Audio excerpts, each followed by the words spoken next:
ఫార్మసిటీలో దారుణం చోటు చేసుకుంది. ఫార్మా కంపెనీలో విషవాయువు లీక్ అవ్వడంతో నలుగురు కార్మికులు అస్వస్థతకు గురయ్యారు. గమనించిన తోటి సిబ్బంది వారిని స్థానిక ఆసుపత్రికి తరలించారు. వీరిలో ఇద్దరి పరిస్థితి విషమంగా ఉన్నట్లు వైద్యులు తెలిపారు.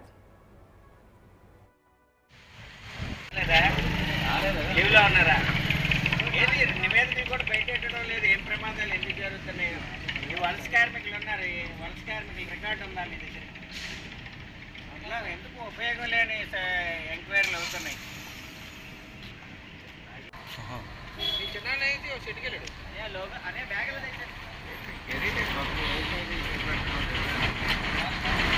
జరిగినటువంటి ఘటన మీద సమగ్రమైన విచారణ చేయాలని pharma city staff and workers union CITU demand చేస్తా ఉంది.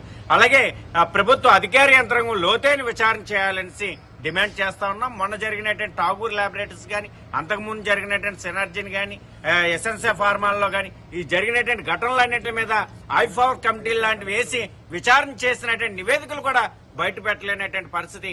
అధికార యంత్రాంగం యొక్క వైఫల్యం, నిర్లక్ష్యంగా వ్యవహరించడం, ఇన్స్పెక్టర్ ఆఫ్ ఫ్యాక్టరీ కానీ, పొల్యూషన్ కంట్రోల్ బోర్డు అధికారులు కానీ నిత్యం ఆడిట్ నిర్వహించి పరిశ్రమల్లో ప్రమాదాలు జరగకుండా ఆ రకమైనటువంటి ప్రతిష్టమైన చర్యలు చేపట్టాలి. ఆ రకమైనటువంటి చర్యలు చేపట్టకపోవడం వల్ల వలస కార్మికులు అనేక మంది అభయం స్వభయం తెలియలేనటువంటి కాంట్రాక్ట్ కార్మికులు తీవ్రమైన అస్వస్థకు గురవడం.